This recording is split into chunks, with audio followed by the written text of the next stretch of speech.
Bernard-Henri Lévy, bonjour. Bonjour. Et merci d'avoir accepté notre invitation. Nous vous recevons à l'occasion de la diffusion ce soir à 21h10 sur France 2 du troisième volet de votre documentaire co-réalisé avec Marc Roussel sur la guerre en Ukraine. Un carnet de route qui a cette fois pour titre l'Ukraine au cœur. Alexis Lacroix est également avec nous pour mener cet entretien. Rebonjour Alexis. Rebonjour Steve. Bernard-Henri Lévy, dans ce documentaire, l'on vous suit au contact du quotidien des Ukrainiens, des militaires bien sûr, toujours déterminés à préserver leur indépendance, mais aussi parfois terriblement blessés, que vous retrouvez notamment dans un centre de rééducation à Lviv, des militaires donc, mais aussi des civils. Je pense notamment à cette mamie qui, dans une très belle scène du film, fait découvrir son petit potager qui semble tout à fait normal alors que rien autour d'elle ne l'est. Des hommes, des femmes qui luttent contre la volonté de puissance et de domination de leurs voisins russes, mais dont le principal ennemi est néanmoins, dites-vous, est l'indifférence. Est-ce que les Ukrainiens redoutent aujourd'hui d'être relégués au second plan alors que l'attention des chancelleries occidentales, notamment américaines, est beaucoup concentrée sur le Proche-Orient et la guerre entre Israël et le Hamas? Ils ne le disent pas comme cela. Ils ne disent pas que c'est parce que l'attention est concentrée sur Israël. D'autant qu'ils sont absolument pro-israéliens et qu'il y a un amour d'Israël, une admiration pour Tsahal à peu près unique, que j'ai rarement vu ailleurs. Ils disent pas ça. Mais en revanche, qu'ils aient peur de passer sous les radars, qu'ils aient peur d'être oubliés, qu'ils aient peur que l'opinion se lasse, ça oui, bien sûr. Ils connaissent les lois de la société du spectacle de Guy Debord. C'est même un miracle qu'ils aient réussi jusqu'aujourd'hui à tenir en haleine l'opinion mondiale. Un miracle profane, dû en particulier au génie d'un homme qui a le sens, pas de la communication, mais de l'histoire, qui s'appelle Volodymyr Zelensky. C'est un miracle. Parce qu'on a vu des élus républicains aux États-Unis pousser justement en faveur d'un soutien massif à Israël, ce que souhaite également depuis le début l'administration Biden, au détriment peut-être des Ukrainiens. Oui, bien sûr qu'il y a cette tonalité-là, naturellement. Mais je les connais, les républicains en question. Ils auraient de toute façon plaidé pour une réduction du soutien à l'Ukraine. Alors, ils tirent argument d'Israël pour cela, mais c'est de la malhonnêteté. Et c'est une tentative probablement d'ailleurs pour rompre la solidarité des ébranlés, pour parler comme Yann Patoka, qui existe entre les Israéliens et les Ukrainiens. Alors Bernard Lévy, solidarité des ébranlés, vous avez raison, vous prononcez le mot que vous ne prononcez pas dans le film, mais vous y prononcez une phrase très belle. Le film est extrêmement poétique, hein, Steve l'a dit, poétique et peut-être un peu tragique aussi. Les Ukrainiens ont ce talent, ont ce don entre tous de susciter la solidarité des âmes pures du monde entier, hein, je le cite de mémoire. Ils arrivent à aimanter cela. Voilà. Est-ce que cette qualité, aujourd'hui, est en train de reconstituer ce que certaines appellent l'Occident, c'est-à-dire un vaste Occident allant, en gros, je vais faire vite, hein, de Kiev à Tel Aviv et de Washington à Rome et à Paris, face aux nouveaux ennemis et à ce nouvel axe du mal que vous avez pointé, qui est l'axe Iran, Russie, Chine? C'est exactement ça. Et c'est cette opposition-là, moi je m'emploie à la dépeindre, à en définir les contours et à la dénoncer depuis des années. J'ai écrit un livre qui s'appelait L'Empire et les Cinq Croix il y a 5 ou 6 ans. L'Empire et les Cinq Croix. L'Empire, c'était l'Amérique, l'Europe et Israël. Et les Cinq Croix, c'était les 5 puissances à l'attaque, à l'offensive, révisionnistes, qui étaient la Chine, la Russie, l'Iran, la Turquie, qu'on prend pour une alliée de l'OTAN, alors qu'en vérité, elle est dans l'axe en question, et le Hamas, les talibans, bref, l'islam radical. Vous m'autorisez à compléter la première question de Steve Nadjar. Au fond, il vous pose une question sur la solidité de l'Amérique. Dans l'Empire et les Cinq Croix, il y a 5 ans, vous dites, oh là là, on a une Amérique qui fléchit face à ce combat de civilisation. Est-ce qu'aujourd'hui, elle retrouve des couleurs grâce aux Ukrainiens?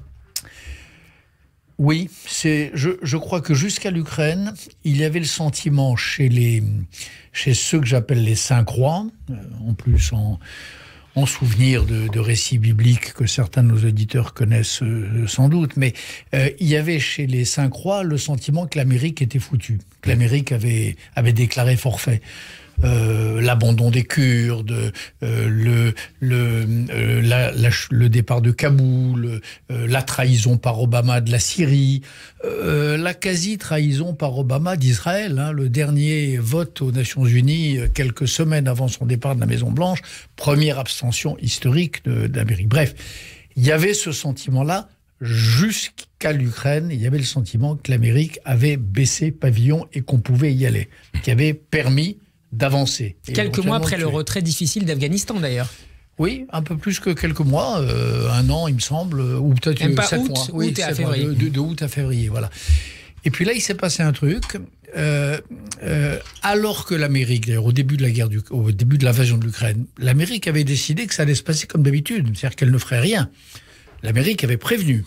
Elle avait annoncé d'ailleurs que la Russie allait envahir l'Ukraine. Et toutes les instances de l'État profond et de l'État superficiel américain avaient annoncé par avance, on fera rien. Puis là, il s'est passé un truc. Biden a changé de pied. Les anti-Biden se sont trompés, Bernard-Henri Lévy? Non, je crois que les deux choses sont vraies à la fois. La Maison-Blanche et le Pentagone avaient vraiment décidé de ne pas bouger sur l'Ukraine. Ils avaient dit, tant qu'ils occupent un peu de territoire, on ne bougera pas. Et Biden a surpris son monde lui-même. Et il a surpris son monde. Pourquoi ? Parce que la séquence est très claire. Si on s'y attarde un instant, parce que les Ukrainiens, parce que Zelensky, parce que cette phrase incroyable de Vladimir Zelensky, à qui Biden, c'est son premier réflexe à l'époque, propose de l'exfiltrer. Premier réflexe de Biden, réflexe charitable. Voilà, les carottes sont cuites, mon gars, je t'exfiltre. Et Zelensky lui répond cette phrase extraordinaire qu'on dirait taillée dans le marbre des maximes gréco-romaines. Président gréco-romaine, je ne vous ai pas demandé un taxi, je vous ai demandé des fusils. Et là, devant cette vaillance, devant cet éclat, eh bien, Biden a changé de pied, a changé d'avis. Et là, il s'est passé un de ces grains de sable qui feront dérailler l'histoire. Vous voyez, les choses sont jamais écrites.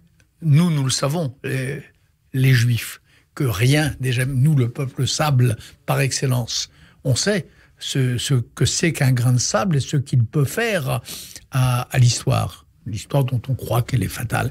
Ben non, elle n'est jamais fatale. Et là, l'Ukraine a changé peut-être le cours du monde. C'est possible. Comment est-ce que vous qualifiez, Bernard-Henri Lévy, la séquence historique que nous sommes en train de vivre et dont il faudrait sans doute définir les césures chronologiques? Est-ce que c'est une parenthèse ou est-ce que vous voyez une forme de continuité entre les crises en Ukraine, en Géorgie déjà hier, en Israël à Gaza aujourd'hui et peut-être demain à Taïwan et en Iran? Il y a évidemment une continuité, il y a évidemment une logique, une consécution et une logique. Moi, je suis persuadé que Poutine n'aurait jamais envahi l'Ukraine si Biden n'avait pas quitté l'Afghanistan. Je pense que le Hamas n'aurait pas attaqué Israël si l'Amérique avait gagné vite et fort la guerre d'Ukraine. Vous voyez ? C'est-à-dire qu'il y a aujourd'hui une bataille, une guerre mondiale. Faut pas se dissimuler, il faut appeler les choses par leur nom. Il y a une guerre mondiale. C'est pas deux blocs. Et d'ailleurs, mais c'est un peu plus compliqué. C'est multifront. Non, c'est pas deux blocs, c'est deux axes. Voilà. Et donc la dissuasion américaine en cours contre l'Iran pour protéger Israël, notamment en Méditerranée orientale, peut avoir un rôle pour éviter d'autres crises. Je le crois. Je suis à peu près convaincu et je pense même ne pas me tromper en vous disant que dans les premiers jours qui ont suivi le pogrom du 7 octobre, il n'était pas exclu que le Hezbollah... moi, j'étais en Israël. Comme vous savez, je suis arrivé en Israël dans la nuit du 7 au 8, tout de suite. Et j'étais en Israël le 9, 10, 11, 12, au moment où on commençait à avoir des tirs de roquettes sur le nord, des tirs de roquettes venus du Hezbollah. Et je crois vraiment que le destin a hésité. Et puis, il y a eu les 2 porte-avions américains qui sont arrivés. Vous devez avoir la date plus fraîche que moi. Les 2 porte-avions américains sont arrivés, il y a eu ce déploiement de force, et je crois que ça a calmé l'Iran, qui a compris que là, la dissuasion existait, que l'Amérique parlait sérieusement. C'est comme ça la géopolitique. Qu'est-ce que vous voulez que je vous dise ? C'est pas... on n'est pas dans les rêves de paix perpétuelle kantiens. On est des rapports de force et des rivalités de pouvoir. Des rapports de force, pas des rivalités, des chocs de puissance. Bernard Lévy, donc dans l'Ukraine au cœur, vous faites aussi en creux l'autoportrait du militant infatigable de la liberté et des droits de l'homme que vous êtes depuis, 40 ans. Et il y a une phrase... 50. Oui, bon alors d'accord, je voulais pas vous mettre en difficulté. Bernard. C'est une difficulté. Et il y a une belle phrase aussi. Il y a une autre belle phrase. C'est international invisible, dites-vous à un moment, dans le commentaire, c'est vous qui faites le commentaire du film, que j'ai cherché toute ma vie. Là, maintenant, avec cet axe au fond, Zelensky, Herzog, Macron, Biden, vous avez le sentiment de l'avoir trouvé et d'être peut-être un de ceux qui l'organisaient sur le plan métapolitique, cette nouvelle internationale invisible des démocraties? Oui, bien, il y a un peu de ça, mais je l'ai surtout rencontré sur le terrain, parce que moi, une des choses qui m'ont bouleversé dans le tournage de ce film, c'est que j'ai rencontré des gens beaucoup moins connus que Macron ou Biden, mais qui forment le tissu de cette internationale invisible. J'ai rencontré des jeunes Anglais, par exemple, qui sont engagés volontaires dans les forces ukrainiennes, et qui venaient d'Afghanistan, ou qui venaient du Kurdistan syrien ou irakien, que j'aurais pu rencontrer au Kurdistan. J'ai rencontré des soldats de Tsahal, qui sont assez nombreux d'ailleurs en Ukraine. Et qui vous disent que les Ukrainiens jusque-là ne combattaient pas avec assez d'agressivité comme le faisaient les Israéliens. Exactement, je leur demande, parce que c'est...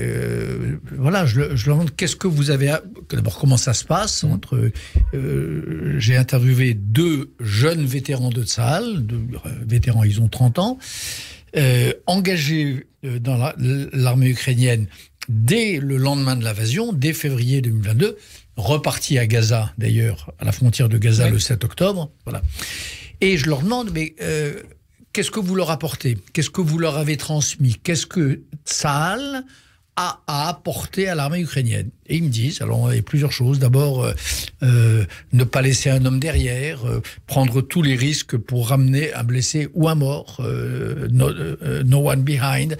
Ensuite, apprendre en effet à, comme vous dites, à être peut-être plus offensif que ne l'était la jeune armée ukrainienne. Enfin, on va pas se mentir, Bernard Lévy, vous les rencontrez, ils sont très sympathiques, ces 2 soldats vétérans, mais s'ils sont jeunes. Enfin, le monitoring, il est d'abord américano-américain sur place. Le monitoring stratégique, ça sûrement, il est américano-américain, mais ça, moi, j'ai pas vu. Moi, je raconte ce que j'ai vu. Le monitoring sur le terrain, cette unité de jeunes héros qui vont derrière les lignes russes chercher des blessés ou prendre les Russes à revers. Là, c'est 2 jeunes garçons israéliens, dont un d'ailleurs était à Paris la semaine dernière. Il est venu découvrir le film à la première qui a été organisée à Paris. Et puis, c'est 3 jeunes Ukrainiens. Donc, le monitoring, non, c'est des officiers de Tsahal. Et il y en a des comme ça, je n'ai pas le chiffre, mais évidemment plusieurs dizaines, peut-être encore un peu davantage. En général, on ne les voit pas. Pour des tas de raisons. C'était compliqué de les filmer. Il fallait d'abord leur accord, bien sûr.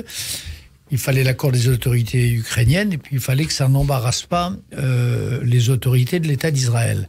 Donc c'est muni de ces 3 autorisations-là que j'ai réussi à filmer cette scène qui pour moi est bouleversante. Parce que voilà, l'international de la fraternité, pour moi il y a Israël évidemment au cœur. L'Ukraine au cœur, Israël au cœur. Le lien judéo-ukrainien se renforce ces derniers mois ? Puisque c'est une des thèses de ce film. C'est une des thèses de ce film, et c'est une des raisons pour lesquelles je l'ai fait, celui-là. J'ai fait, si j'ose dire, entre guillemets, le tour des synagogues. Enfin, j'ai passé du temps, en tout cas, dans les synagogues ou auprès de combattants juifs, à Odessa, ville juive s'il en est, et à Dnipropetrovsk. Vous portez bien le talit, d'ailleurs. Oui. Je ne sais pas si je le porte bien, mais en tout cas, je tenais à le porter ce jour-là. Et c'était un beau Shabbat, et c'était un grand moment. Vous avez rencontré le rabbin Avraham Wolf. Oui, qui me dit que j'interroge. Je lui dis, alors il y a un débat en France et en Occident. Est-ce que l'Ukraine, votre pays de citoyenneté, est-ce qu'elle a vraiment régler la question de son passé criminel, de son passé antisémite, de la Shoah par balle. Et Abraham Wolf, comme les autres d'ailleurs, tous les rabbins que j'ai rencontrés, il y en a plusieurs dans le film, me disent, régler naturellement non, mais en chemin vers la pensée de ce crime, en chemin vers le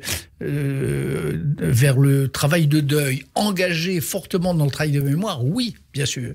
Et donc, ce lien qui a été si intense, ce lien de vie, ce lien de culture entre l'Ukraine et ses Juifs, je pense en effet qu'il s'est brisé avec la Shoah par balle, et il est en train de se renouer. Ce grand rabbin Wolf, qui est un homme assez formidable, qui a notamment organisé l'évacuation d'orphelins du pays au début de la guerre, il s'est exprimé l'année dernière en visioconférence devant la Knesset, le Parlement israélien, pour appeler Israël justement à porter son aide face au risque terrible d'une catastrophe humanitaire. Est-ce que vous auriez aimé, est-ce que vous appelez encore Israël aujourd'hui, malgré la guerre contre le Hamas, en raison peut-être même de la guerre contre le terrorisme du Hamas, est-ce que vous appelez les Israéliens à renforcer encore leur soutien à l'Ukraine face à une Russie qui, rappelons-le, est alliée militairement avec l'Iran?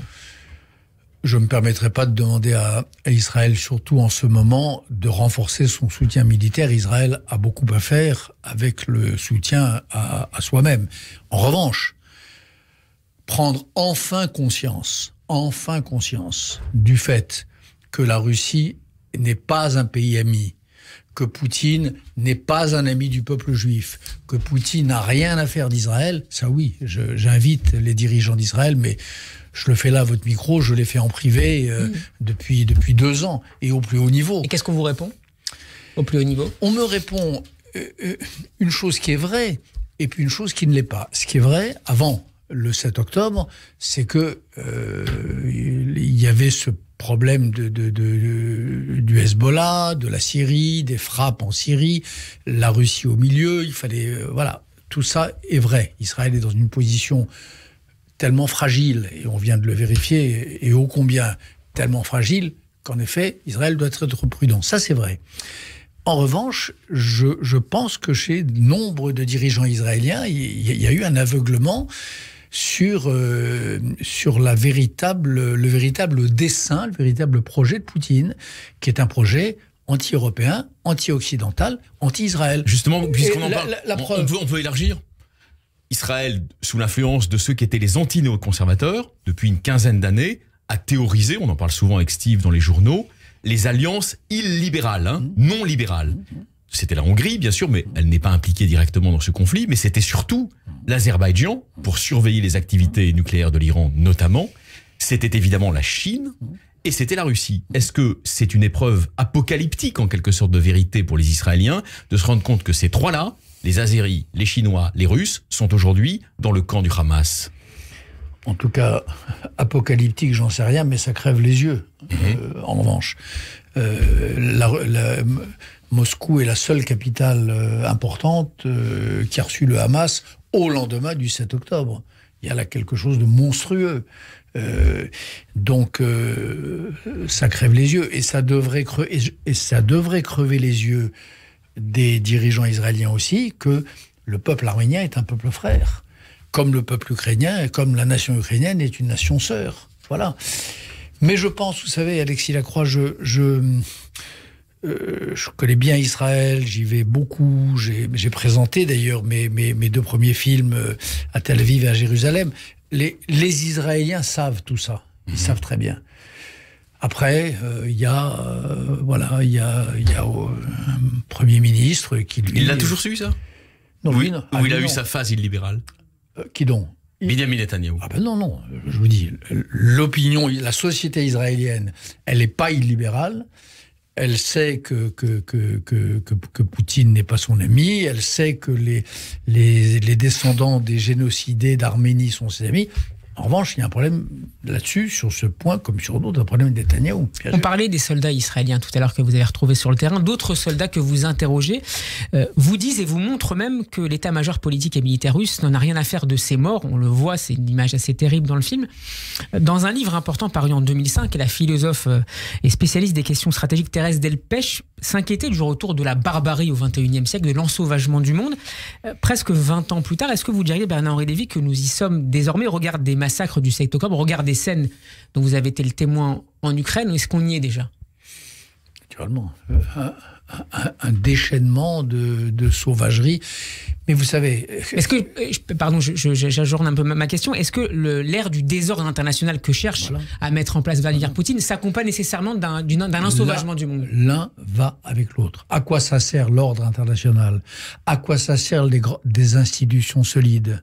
Ça sert à tenir en bride la bête qui sommeille souvent dans la bête païenne, la bête qui sommeille chez les hommes, bien sûr.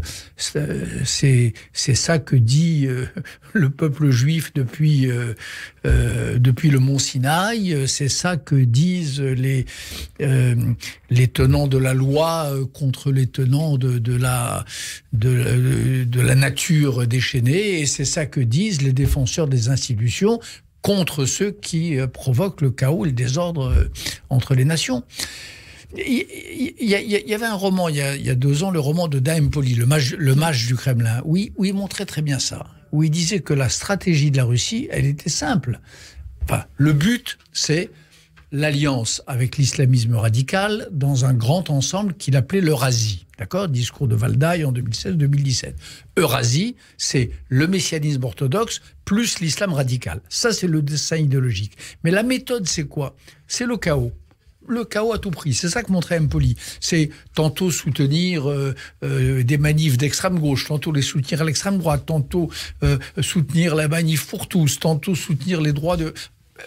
Tout est le contraire de tout, pourvu que le chaos s'installe. C'est une stratégie délibérée du chaos.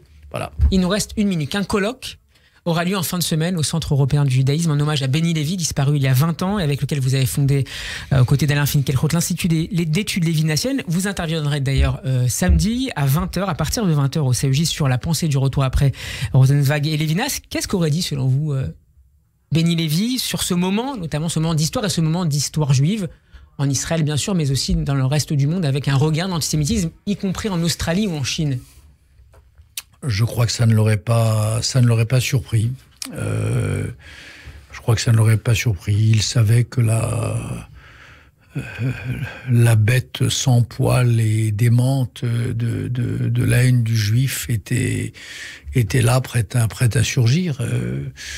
Il le savait, parce qu'il connaissait ses textes et parce qu'il connaissait aussi... il avait vécu dans sa chair d'enfant, en Égypte. La laine en Égypte. Le mufle de la barbarie. Le mufle, la laine fétide du mufle de cette bête. Donc il n'aurait pas été surpris. Et je crois qu'il aurait affronté ça avec pessimisme et vaillance. Merci beaucoup Bernard-Henri Lévy d'avoir été avec nous. Je renvoie nos auditeurs ce soir donc à la diffusion sur France 2 à partir de 21h10 du 3e volet de votre documentaire L'Ukraine au cœur, co-réalisé avec Marc Roussel. À très bientôt sur Radio J. Merci Alexis. Merci. Et sur une très belle musique de Slava Vakarchuk. Voilà, qui est poignante. Je crois. C'est dit. Merci.